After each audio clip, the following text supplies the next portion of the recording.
Get it up on Twitter as well to share out. And we'll come to Tom last, in fairness, so that he can make sense of the scores and scores of things. Tony. Okay, well our group was talking about the... Just one action in one sentence. Okay. That's all we want. Getting reflective practitioners in the classroom is tough, so one idea was to free up time for teachers to work in small teams to try out a new idea, develop a new idea, so that they get a chance to work together, because we silo teachers in the classroom so often. Can you tell me what we ditch? What do we ditch to free up the time? Well, I think we've got to get some contact time at some point, or combine classes into larger classes. Okay, so do that. Combine classes occasionally into super classes to free teachers up to collaborate on. And to allow teachers to watch each other actually do things. And I think the problem we often have is that we put a teacher in a room and close the door, and that's their experience for most of their career. And they just don't have a chance to reflect on their own practice nearly enough. So this is super classes, in effect. You're saying, like in New Brunswick, when I went there, 90 children in a classroom with 3 teachers, and they saw each other teaching day in, day out. And that's where I learned most, actually, as a teacher. I learned most from my colleagues when I had the opportunity, the time to go and see what other people do. Excellent. Up next, who's got a microphone? Over.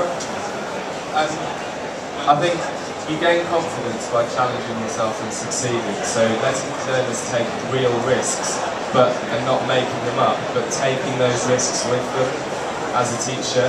So take real risks as a teacher, as a whole group. Just to clarify that a little bit, do you mean that a school asks every one of its teachers at the same time to work out the risk they're willing to take that term? And that it's actually we're all in this together trying something new, rather than the way it was when I was teaching, that there were maybe 10 out of 100 teachers who were putting their necks in. Yeah, I think so, but also as a group with the class you're working with, so the teacher and the learners are a group who take risks together. Excellent. Adam.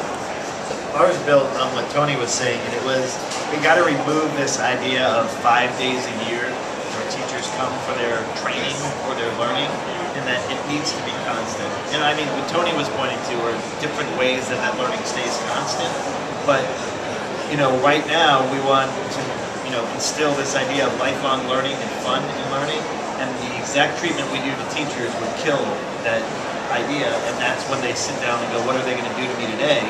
Because this is my day for learning. So again, if I can rephrase into a tweetable action, it's an interesting action. Ditch compulsory teacher professional development time and encourage all teachers to learn when they want, how much they want.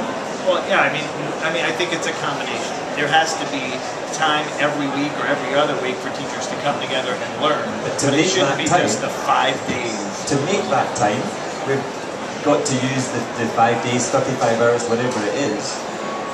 Not by telling everyone you've got to come to this child protection course or whatever, or learn first aid, but you can choose when you use those 35 hours in the course of the year. And we won't make you come to staff meetings if you want to do independent learning. So I'm gilding your lily a little bit, but that's kind of what you said initially. Is that fair? Yeah, I mean, there's a lot more to it, but yes. Sure. We're aiming for Twitter here. Yeah, so. yeah. David.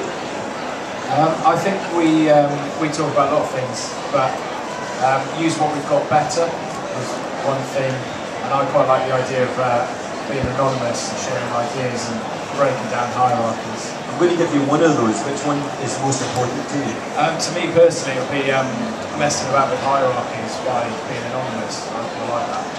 Anonymous sharing.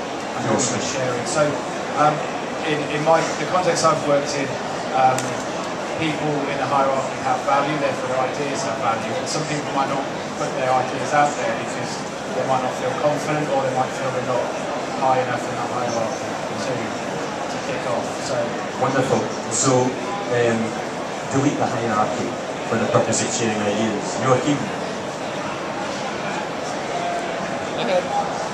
One sentence: knowledge and know-how to become confident. The other way around. So if you know what you're doing, you know how to do it in a teaching situation. I think that's quite an important point. what's the action? Give me a verb.